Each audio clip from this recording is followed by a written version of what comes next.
स्नेहा का सपना था कि उसे कोई बहुत ज्यादा समझदार और स्मार्ट पढ़ा लिखा लड़का मिले।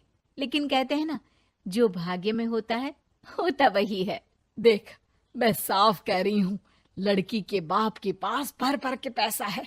अरे एक बार लड़की ने तुझे पसंद कर लिया तो समझ के पैसे की तो नदियां भर जाएंगी, लेकिन फिर भी तेरी प्यास नहीं बुझेगी बेटा।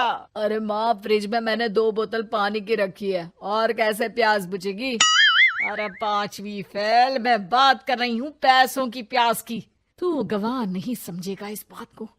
बस तुझसे लोगों की नौकरी करवा लो। वो क्या है ना आशीष की माँ, वो सीधा है, और जिसे तू लोगों की नौकरी बोल रही है ना, वो आशीष का प्यार है अपने लोगों के लिए, जिनसे वो प्यार करता है या जिनसे जुड़ा हुआ है वो। अरे जमाना नहीं रहा वो। अरे आज की डेट में तो ना बेटा माँ का है, ना ही पति पत्नी का। कैसी बात कर रही है माँ? चाहे दुनिया यहाँ की वहाँ क्यों ना हो जाए, मैं आपके बिना नहीं रह सकता। ना ही मैं आपको कभी धोखा दे सकता हूँ। अरे हाँ, ठीक है ठीक है। देख, लड़की को पढ़ा लिखा लड़का चाहिए तो वहां चुप रहना। जबान खोलेगा तो पता चल जाएगा कि 5वीं पास है। अरे तो पढ़ा देती ना आगे। माना सौतेली माँ हो, लेकिन दहेज की लालच तो अपने बेटे जैसी ही रख रही हो। पापा ऐसा मत बोलिए ना माँ को, वो मेरी माँ है, मैं उनसे बहुत प्यार करता हूँ। अच्छा अच्छा बेटा, कुछ नहीं कहता, बस तैयार हो जा, चलते हैं और देखते हैं कि कौन है लड़की और क्या चाहती है।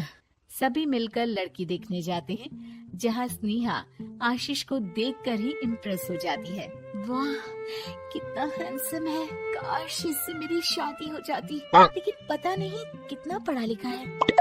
स्नेहा, लड़का बहुत अच्छा है, बेचारी की माँ दूसरी है, लेकिन देख रही है ना, हीरा भी इतना चमकीला नहीं होगा जितना कि ये।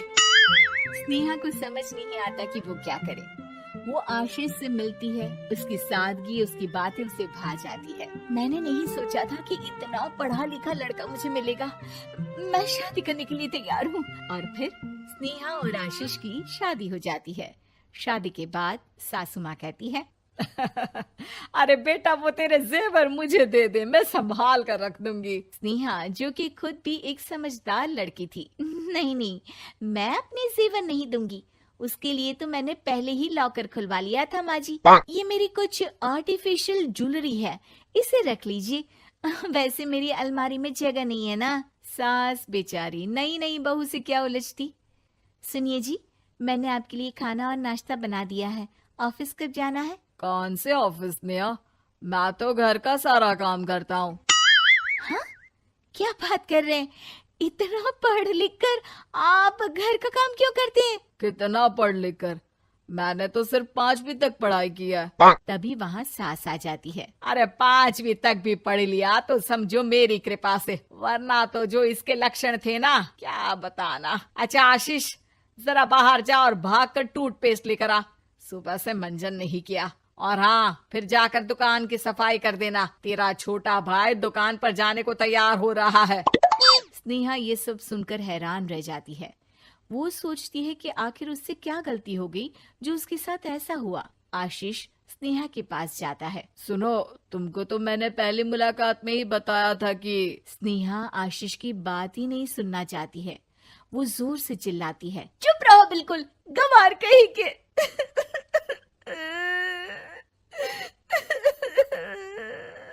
कितना बड़ा धोखा हो गया मेरे साथ।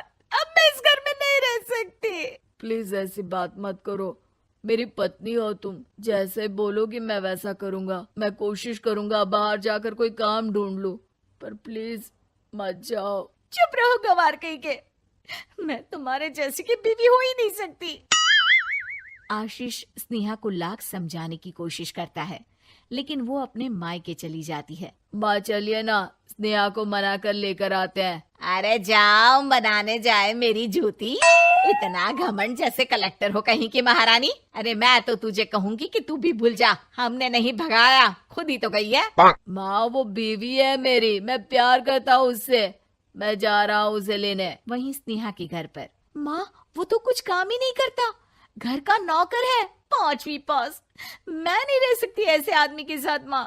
बेटा वो लड़का बहुत अच्छा है, उसकी तारीफ मैंने हर किसी से सुनी है। तेरा पति है, अब तक एक गलत माँ के साथ रह रहा था, तू संवारेगी तो संवर जाएगा। तभी वहाँ आशीष आ जाता है। मुझे माफ कर दो स्नेहा, पर प्लीज मुझे छोड़कर मत जाओ। मेरी माँ के जाने के बाद मुझे तुम्ही से सारी उम्मीद है। तुम जैसा कहोगी मैं करूँगा, पर प्लीज मेरे साथ रहो। सबके समझाने बुझाने के बाद स्नेहा आशीष के साथ घर आ जाती है।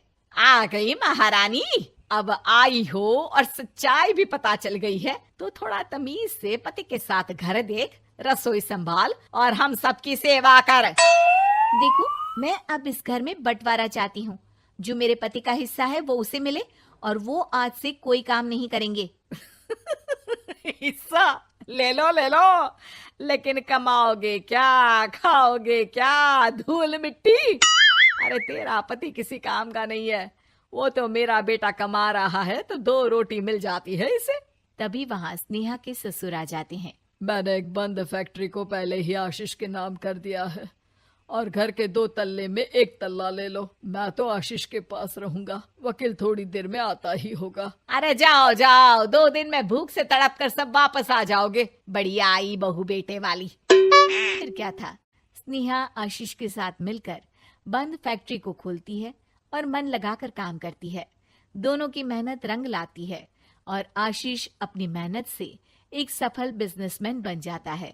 लेकिन एक दिन, अरे बहू बेटा आशीष, मुझे माफ कर दो, मैं भी अब तुम लोगों के साथ रहना चाहती हूँ। इस कमबख्त ने तो दुकान का बेड़ा गर्क कर दिया। वो तो आशीष था जो सारा दुकान का काम संभालता था। बेटा हमारे पास तो अब खाने को भी नहीं बचा। माँ जी, इसे कर्म के फल कहते हैं। खैर, खाना है तो आपको और आपके बेटे को काम करना पड़ेगा, समझी? हे भगवान, अब ये दिन आ गए हैं कि बहू के साथ रहने के लिए मुझे काम करना पड़ेगा। बेटा आशीष, तू ही समझाना अपनी बीवी को। पता है ना मैंने तुझे कितने प्यार से पाला है।